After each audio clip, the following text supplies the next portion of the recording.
So we've got about 20 minutes left for some other questions. I think some other things may have come in on the chat. But we can try doing some people actually asking questions. There were many questions in the chat. So Najib has a hand up. So what's your question, Najib? Yeah, so like I solved one structure. It is like a Hexamer in solution. I checked it by ZAX, by negative strain EM, by DLS and SEC, it gives me Hexamer. And I also solved the same structure with another homolog, and it's dodecamer by crystal solved structure. So I solved this structure in crystal by crystallography also, and it's it gives me by Matthews coefficient, it gives me octamer with 60% solvent content. I solved it, and the actual I mean like the biologically active unit is dodecamer. So like now when I make the symmetry mates in pi mole, it can give me the dodecamer plus when I check the hydrogen bonds between the monomer units, it is the same hydrogen bonding, similar kind of which is reported in the homologous structure. So the real question is somehow it's possible that the crystal conditions is like shifting this structure from hexamer to dodecamer, or it's just the concentration of molecules make it dodecamer? Yeah, it's a great question. So I can say in my group, maybe others have similar experiences, but we've certainly seen cases where we see one symmetry in the crystal, but if we go to SAX or something like that, or other biophysical methods, it has a different symmetry, or maybe it's a monomer in solution, but it's a dimer in the crystal. So it's certainly true that in the crystal environment, you might see something that is not really indicative of what is physiological. That does happen for sure. Not all the time, but we've certainly seen it a couple of times in my group.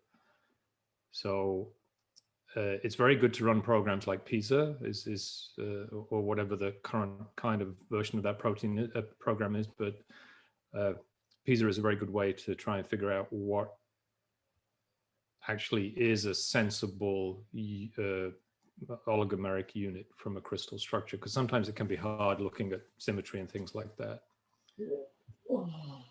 Can I ask, is this a ring that's opening out to give different numbers of copies in the ring? Is it that sort of an oligomeric association, or is it a more compact structure? It's a more compact spherical structure. Spherical structure. But the dodecamer is 2 stacked hexamers then? Yes, it's a 2 hexamer extent. Yeah, so it may be difficult to tell whether that's really the higher symmetry or whether that's just in the crystal. But when I see the molecular replacement model, the refined structure also, the octamer, in octamer, each 4 units are, in each 4 units, 2 units are from one hexamer and 2 units are from another hexamer. That's just the way that you've chosen the copies of the molecule in your PDB file. So you can rearrange them in Qt. There's a nice tool to do that. So if they're really parts of hexamers, but you've only got 4 of them in one part and others in another part, you just choose different symmetry copies until you have a nice hexamer. But like the hexamer is with the with the solvent content is 70% if you go to hexamer. Well, maybe I misunderstood, but what I thought you were talking about is a situation where if you look at the whole crystal packing, you can see hexamers in there. And then that is just telling you need to redefine your choice of which are the molecules making up the asymmetric unit.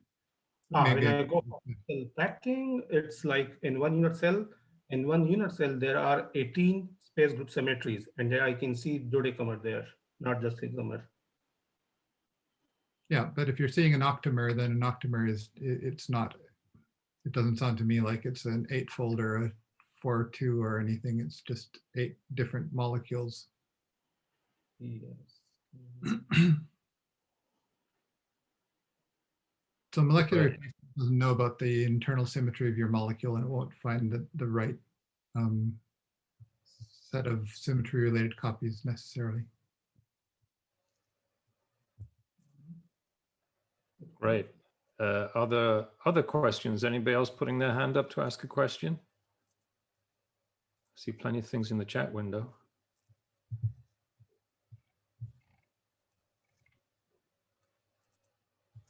Jan has a question. Hi, thanks you for great talks for the whole day up to now. I have potentially a complicated question. If it's too complicated, just say don't now. I have a case where I have a collagen triple helix, which has internal symmetry, 3-fold symmetry, as all collagen triple helixes, and there are 4 of them in my asymmetric unit. So I have traditional translational NCS, that's normal. But I have this pseudo-translational NCS from the collagen triple helical, because if you have a screw axis by 1/3, you get it always on top of each other. You know that problem. It's a little bit like the guys having the problem with coiled coils, and there are lots of papers about how to solve coiled coils, but very few about how to solve collagen peptides, especially if they are potentially aligned in a long list, one after another, and then they get one continuous string of collagen peptides up to it. And I wondered what would be the best strategy to solve it with Phaser, because if I set off translational symmetry correction, then I will not get these 4 different ones. For that, I need them, but I can't set them on because I have this pseudo-translational symmetry. So I've solved collagen molecules before, but this is somehow problematic, this particular one I have now. The data is up to 1.5 angstrom, so I don't think there's a problem with that. And I've even a data set of another collagen which I can't solve, which is up to 1.0 angstrom, but I don't get the phases right. Any insight in which direction I might still go? You want me to do it? So the good news is I know of at least one coil structure with TNCS that was solved. So it is possible. There are the fundamental problem is that we're not correcting for all of the modulations that come about as a result of the coil structure itself. So we can correct for the TNCS, but we're not correcting at the moment for coil underlying modulations. And that means that anything that matches your coil is just giving you a high TFZ, and it's very hard to distinguish between those. So that we know the fundamental problem. How do you go about solving and overcoming that? The only way of doing that at the moment, like the twinning or with any of these problems, is to have a really good model. So you can't get away with any model that's not really very good when you have these very difficult cases with strong modulations. And so approaches that use lots of different attempts at building models, small RMS deviations between different copies, one of which might coincidentally end up. So it's a multi-model approach where you're trying lots of things, one of which might, if you're sampling your space, your model space, finding enough, one of them will be good enough to give you a solution. So programs such as Xtallography, Light and so on, but Xtallography, Coil, these programs are the ones that you can use to really attack these problems just by throwing lots of models at the problem. Would Claudia like to comment further on that?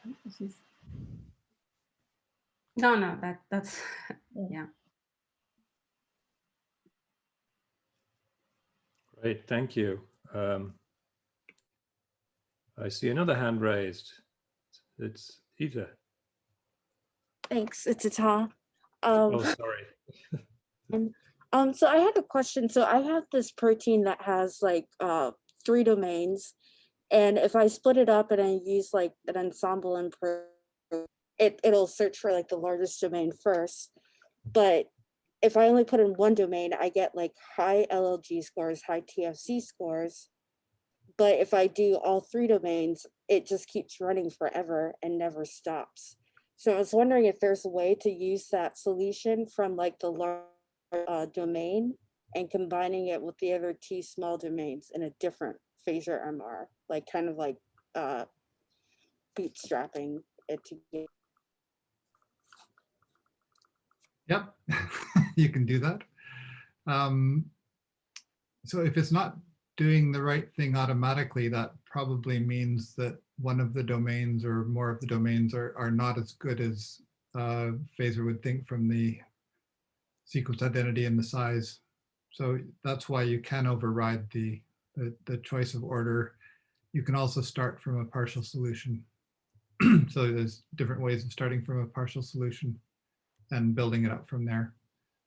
So for instance, you can give your partial solution as one ensemble and then tick a box that says, I can't remember what the exact wording, but there's a box that implies leave this one fixed in place as part of an already placed component. Guess I have the problem with, it says something about the maps. Were you supposed to put the ensemble map with it? And then it says something about like an offset. If you're, no, that's only if you click the one saying add a map ensemble. So a map ensemble is if you're using density as a model. Okay. So yeah, the interface can be confusing with all different options, but you want to add a PDB ensemble. All right. Thank you. Yep.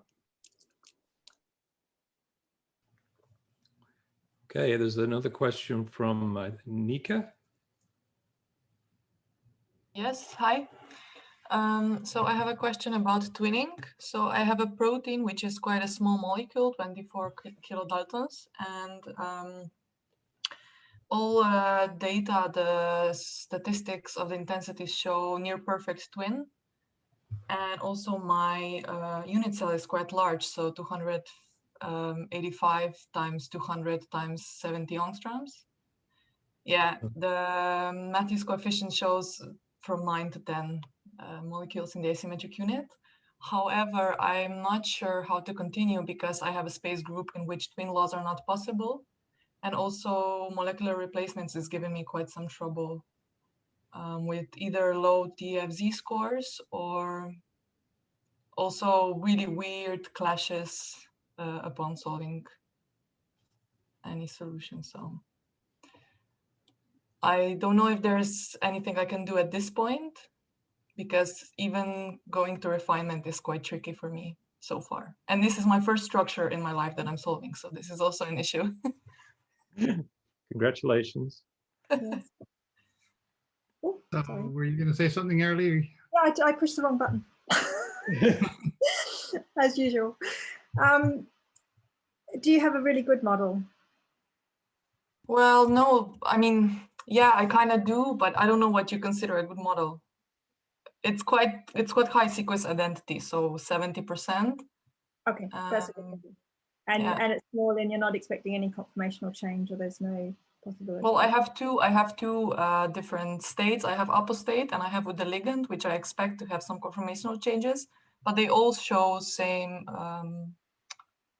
problems, all data. So. And space group, that was the other question. The space group, it's 24. That's P2, 1, No, 2. it's I2, 1, 2, 1, 2, 1. I2, 1, 2, 1.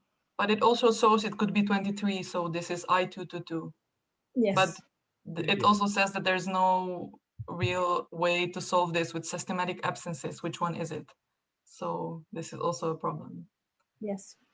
I want to ask you, did you use Sculptor for? No, not yet. Yeah, that's also something that you can do because will help on getting better model. Okay. Yeah, I think the most important thing here, though, is when you said that the space group doesn't allow any twin laws, and yet your crystal, the statistics say your crystal's twinned. So I think what that means is it's like Erly was saying, that when you merge the data, you think it's a higher symmetry than it really is. So you could have twofold twinning, and then it looks like it's I222 or I2121, but it's really monoclinic. It's just got one twofold, and the other one comes from twinning. So you might have to reduce the symmetry and search in lower symmetry space groups. Yeah, so that was my next comment, was to say that that's a really rare space group, or not as common space group. So things that, you know, if it's just going on probabilities, things that are lower symmetry are more likely. Okay. But the problem that you're facing is that every time you reduce the symmetry, you're increasing. That's why I made a face when you said you had 10 in the asymmetric unit, because every time you reduce your symmetry, you lose twofold, you double the number of copies in the asymmetric unit, which means that your signal to noise is going down progressively. So yes, my normal advice with 2 in the asymmetric unit would be to reduce the symmetry. With 10, advice gets a bit more complicated. With 70% identity, it might be worth trying. One sign would be whether or not the rotation function looks like it's giving a good signal. Because if you have the symmetry wrong, the rotation function will still look good for a good model. Okay. Thank you. You can always send us a log file to look at for you if you want some advice. Oh, thank you. Okay. What resolution as well? That's the other key piece of information. It was 1.9 to 2.1 angstroms. Oh, that's good. That's good. It's better than 3. So for the rotation to be good, look on the log file for RFZ, and that to be greater than what, Randy, 4 or 5? No, much. If it's 4, that's probably pretty good. Okay. Great. So there is another question from Hong Yi. Yes, yeah. So thank you all for the very nice lectures. And I work with micro-EDs. I have a general question. Do you think the idea of density modification would work for micro-ED data and model or map?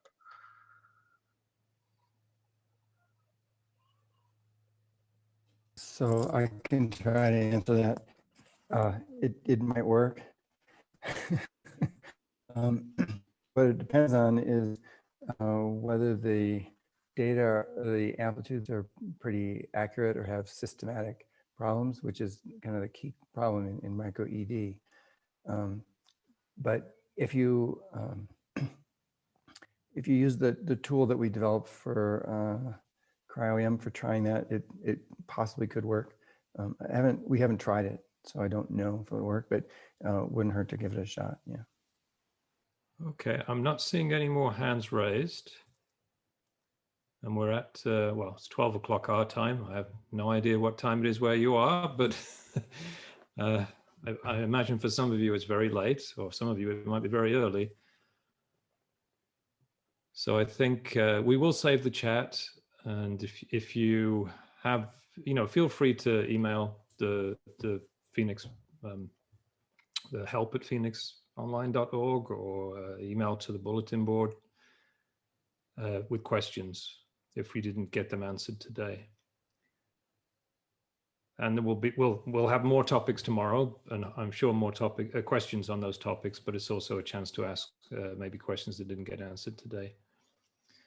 So thank you, everybody. Thanks to everybody who spoke. I think it went very well again. And thanks for all of you for sticking online.